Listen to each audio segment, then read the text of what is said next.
Pemirsa, Anda kembali di Metro Siang. Jaksa Agung Republik Indonesia resmi melantik 5 pejabat tinggi eselon 1 di lingkungan Kejaksaan Agung pada Jumat pagi. Informasi selengkapnya tunggu apa lagi bersama Katauma. Salah satu jabatan strategis yang mengalami pergantian adalah Jaksa Agung Muda Tindak Pidana Khusus atau Jampitsus yang kini resmi dijabat oleh Kuntadi. Pelantikan dan pengambilan sumpah jabatan dilakukan berdasarkan surat keputusan Presiden atau Kepres terkait penunjukan 5 pejabat baru di lingkungan Kejaksaan Agung. Selain Jampitsus, jabatan lain yang turut mengalami pergantian yakni Wakil Jaksa Agung Asep Nana Mulyana dan Jaksa Agung Muda Bidang Tindak Pidana Umum atau Jampidum Leonard Ebenezer Simanjuntak, Kepala Badan Pendidikan dan Pelatihan Kejagung Harli Siregar, serta Kepala Badan Pemulihan Aset Kejagung Patris Yusrianjaya.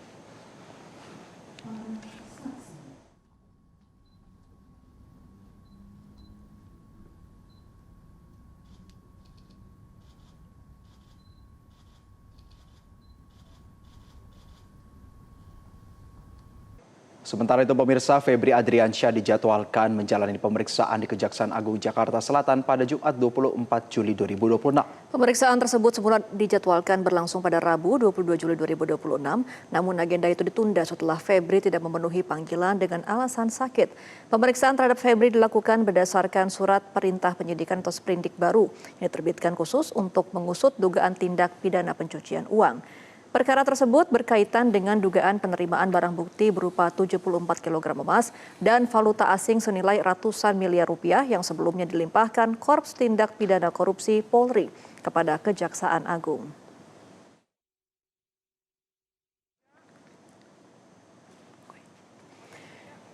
Dan pemirsa, informasi selengkapnya sudah bergabung bersama kami jurnalis Metro TV, ada Valeri Budianto di sana. Ya, kita langsung saja sapa Valeri. Valeri, selamat siang. Bagaimana rencana pemeriksaan ex-Jampitsus Febri Adriansyah? Ya, Jose dan Gemma, rencana pemeriksaan terhadap mantan Jampitsus Febri Adriansyah dijadwalkan untuk dilakukan di hari ini. Namun hingga saat ini hampir pukul 13 waktu Indonesia Barat kami masih belum melihat kehadiran dari Febri Adriansyah. Karena kalau misalnya berdasarkan surat pemanggilan, Febri ini dipanggil hari ini di pukul 9 waktu Indonesia Barat. Artinya sekarang sudah hampir 4 jam dan masih belum terlihat kehadiran dari Febri Adriansyah di gedung utama Kejaksaan Agung. Kami juga sudah mengonfirmasi terkait dengan hal ini dengan anggota dari tim 9 maupun juga jaksa-jaksa yang berada di lingkungan Kejaksaan Agung secara khusus di gedung utama, namun mereka juga mengatakan hingga saat ini masih belum melihat kehadiran dari Febri Adriansyah. Adapun kehadiran dari Febri Adriansyah ini sangat dinantikan karena merupakan pemanggilan sebagai saksi dalam kasus-kasus yang memang tengah diusut oleh Kejaksaan Agung pasca kasusnya dilimpahkan dari penyidik kepolisian. Nah, terkait dengan pemanggilan terhadap Febri Adriansyah hari ini, meskipun akan dilakukan di pukul 9 waktu Indonesia Barat untuk jadwal pemanggilan, tapi apabila kita berkaca pada pemanggilan di kasus-kasus lainnya yang selama ini ditangani oleh Kejaksaan Agung, memang saksi maupun tersangka yang dipanggil secara khusus adalah tersangka yang belum ditahan diberikan keleluasaan untuk hadir di pukul berapa selama memberikan konfirmasi akan hadir di jam berapa. Dan saat ini kita ketahui bersama sudah memasuki jam sholat Jumat, sehingga apabila memang Febri Adriansyah ini hadir, maka dinyatakan akan hadir pasca sholat Jumat. Tapi satu hal yang bisa kami pastikan, Jose dan juga Gemma, nanti pemeriksaan terhadap Febri Adriansyah akan dilakukan di gedung utama Kejaksaan Agung dan bukan di gedung Bundar Kejaksaan Agung. Ini adalah salah satu komitmen dari Kejaksaan Agung agar memang penanganan kasus Febri Adriansyah ini bebas dari konflik kepentingan atau konflik of interest. Jadi sebagai upaya simbolis dan juga substantif, pemeriksaan dilakukan secara terpisah oleh penyidik yang dibentuk secara khusus yaitu tim 9 di gedung utama Kejaksaan Agung, tepatnya adalah di lantai 20 gedung Kejaksaan Agung. Adapun pemanggilan terhadap Febri Adriansyah hari ini adalah dalam kapasitasnya sebagai saksi.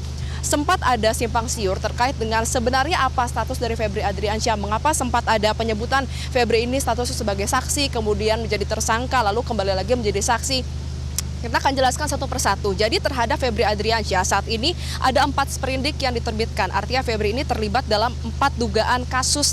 Yang pertama adalah sprindik dari kasus Asabri, kemudian yang kedua sprindik terhadap kasus Krakatau Steel, yang ketiga sprindik terhadap kasus PLN, PLTU Batubara yang menyebabkan blackout, dan yang terbaru sprindik yang baru saja dikeluarkan oleh Kejaksaan Agung adalah sprindik dugaan tindak pidana pencucian uang atau TPPU. Nah, untuk 3 sprindik pertama pertama, yaitu untuk kasus Asabri, Krakatau Steel, dan juga PLTU ini merupakan sprindik yang diterbitkan oleh polisi sebelum kemudian akhirnya kasus ini dilimpahkan ke kejaksaan. Sementara untuk TPPU ini adalah sprindik yang diterbitkan oleh tim 9 usai melakukan pengusutan secara internal di kejaksaan pasca perkara dilimpahkan. Dan ternyata dari 3 sprindik yang telah dilimpahkan oleh polisi kepada kejaksaan, baru 1 sprindik di mana Febri ini statusnya ditetapkan sebagai tersangka, yaitu kasus Asabri. Sementara untuk kasus Krakatau Steel, kasus PLTU yang dilimpahkan, status dari Febri Adriansyah masihlah sebagai saksi. Kemudian untuk sprindik baru yang diterbitkan di tanggal 20 Juli, status Febri Adriansyah juga masih sebagai saksi.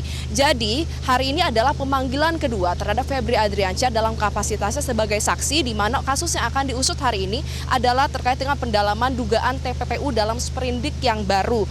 Kenapa pemanggilan kedua? Karena sebenarnya pemanggilan pertama terhadap Febri sudah dilakukan di tanggal 22 Juli lalu bertepatan dengan Hari Bakti Adiaksa. Namun Febri tidak memenuhi panggilan karena mengatakan dirinya sedang sakit, jadi alasan kesehatan, dan oleh karena itu dilakukan pemanggilan kedua, yaitu di hari ini. Ini terpisah dengan pemanggilan pertama Febri sebagai tersangka yang dilakukan pada belasan Juli lalu, yang di mana saat itu masih dihadiri oleh kuasa hukumnya terdahulu, yaitu Hotman Paris. Di saat itu Febri diperiksa dalam kapasitasnya sebagai tersangka di kasus Asabri. Sementara untuk hari ini fokus dari tim 9 adalah untuk pengusutan dalam dugaan TPPU dalam sprindik yang terbaru. Nah, apa yang akan dilakukan apabila ternyata memang Febri hari ini tidak memenuhi pemanggilan kembali? Maka berdasarkan ketentuan dalam Kitab Undang-Undang Hukum Acara Pidana yang terbaru, tepatnya di pasal 28, apabila memang seorang saksi tidak memenuhi panggilan sampai 2 kali, penyidik memiliki kewenangan, jadi memenuhi kriteria untuk melakukan upaya paksa atau jemput paksa. Dalam hal ini akan dilakukan oleh pihak kejaksaan. Jadi kalau misalnya hari ini Febri hingga sore maupun malam hari nanti tidak memberikan konfirmasi kehadiran, tidak menyatakan alasan ketidakhadiran apabila memilih untuk tidak hadir, maka menjadi komitmen dari tim 9 yang dibentuk oleh Kejaksaan Agung yang pastinya anggotanya juga terdiri atas instansi-instansi lainnya, akan langsung melakukan upaya paksa. Dalam hal ini adalah jemput paksa terhadap Febri Adriansyah dimanapun lokasi Febri berada saat ini, akan dilakukan jemput paksa untuk kemudian dilakukan pemeriksaan dan pastinya dilanjutkan dengan penahanan. Kita ketahui saat ini Febri Adriansyah masih belum ditahan karena berdasarkan penelusuran dari tim 9 ini, pertama kewenangan dari penyidikan, kemudian juga dinyatakan bahwa terhadap Febri ini kooperatif, selalu hadir, dan juga barang bukti dan lain sebagainya semuanya ini bisa dihadirkan. Dan juga yang menjadi fokus salah satunya saat ini adalah melakukan konfirmasi asesmen terhadap barang bukti dari hasil penggeledahan. Kalau misalnya memang Febri tidak memenuhi panggilan hari ini, maka terhadapnya ini akan langsung dilakukan penjemputan paksa dan dilanjutkan dengan penahanan. Di mana kemudian Febri akan ditahan. Tadi kami tanyakan kepada pihak Kejaksaan Agung, ada 2 opsi penahanan dari Febri Adriansyah, yaitu bisa di lantai 20 Kejaksaan Agung maupun di lantai 7 dari Kejaksaan Agung. Karena memang di sini juga terdapat rutan, jadi memang bisa dilakukan penahanan terhadap orang-orang yang dirasa oleh penyidik perlu dilakukan penahanan. Nah, terkait dengan dugaan TPPU yang hari ini akan didalami oleh penyidik, disebutkan selain memanggil saksi Febri Adriansyah, juga akan dilakukan pemanggilan terhadap 1 saksi lainnya yang juga mangkir atau tidak memenuhi pemanggilan di hari Rabu tanggal 22 Juli lalu, yaitu dengan inisial NH. Namun hingga saat ini juga dari penyidik masih belum melihat kehadiran NH. Sementara untuk 2 saksi lainnya, yaitu Don Rito dan juga saksi lainnya, ini sudah memenuhi panggilan di hari Rabu lalu. Sehingga tentu yang menjadi atensi hari ini adalah kita pertama akan melihat apakah Febri Adriansyah akan memenuhi panggilan, dan jika memenuhi panggilan maka dirinya harus bisa memberikan penjelasan secara utuh terkait dengan dugaan TPPU. Karena kita tahu terkait dengan dugaan TPPU ini yang memang disebut oleh tim 9 akhirnya perlu dilakukan penerbitan sprindik baru ini adalah berdasarkan pada penemuan dalam penggeledahan yang dilakukan di tanggal 8 Juli lalu di rumah kediaman Febri Adriansyah berlokasi di Sentul. Dalam hal ini adalah ditemukannya emas seberat 74 kg dan juga ada uang senilai 543 miliar rupiah.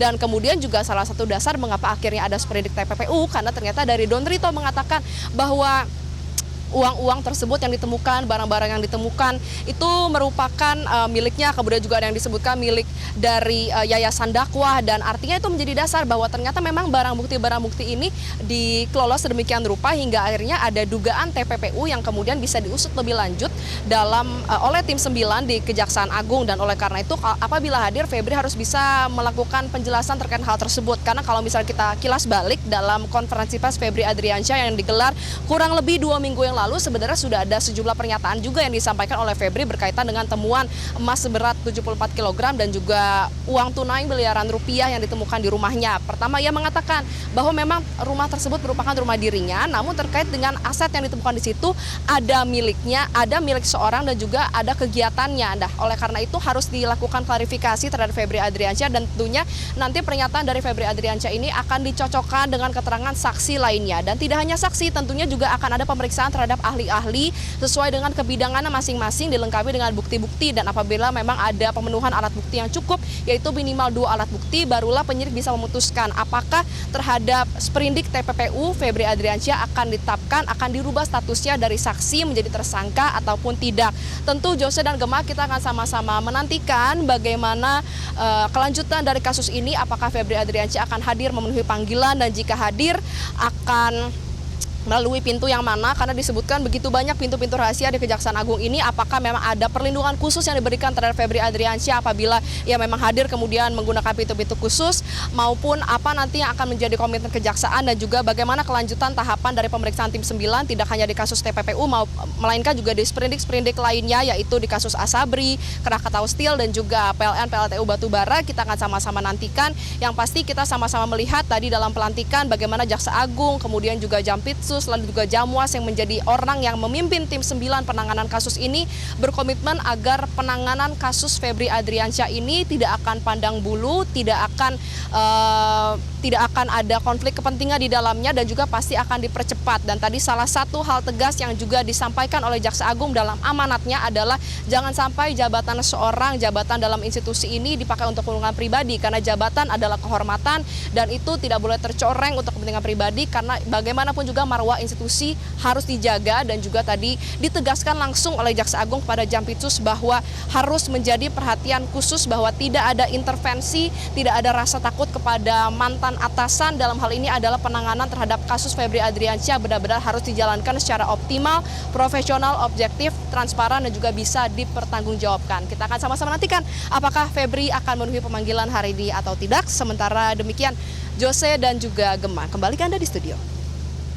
Iya, Valeri, satu lagi berkaitan dengan status Febri. Apakah masih berstatus sebagai pegawai kejaksaan, dan bagaimana nantinya hal yang berkaitan dengan etik oleh Jaksa Agung Muda bidang pengawasan ini juga akan dilakukan secara paralel?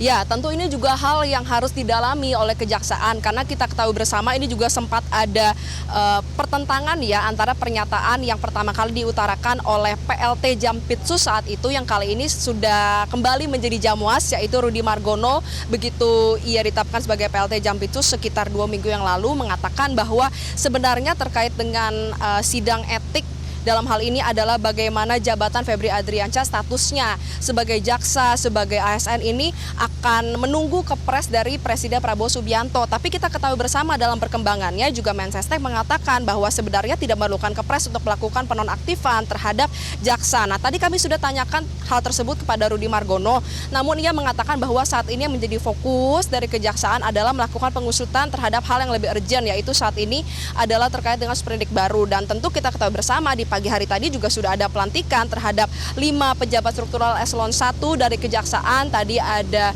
Wakil Jaksa Agung yang dilantik, kemudian juga Jampitsus yang dilantik, lalu juga ada Jampidum, Kepala Badan Diklat Kejaksaan, dan juga ada Kepala Badan Pemulihan Aset. Dan oleh karena itu, maka secara pasti status dari Febri Adriansyah setidaknya sebagai Jampitsus ini sudah benar-benar nonaktif secara menyeluruh, jadi dia sama sekali sudah tidak menjabat. Tapi yang harus kita nantikan adalah sidang etiknya, dan nanti perlu juga diatensi bersama bahwa nanti sosok yang akan melakukan sidang etik terhadap Febri Adriansyah ini adalah Jamwas Rudy Margono.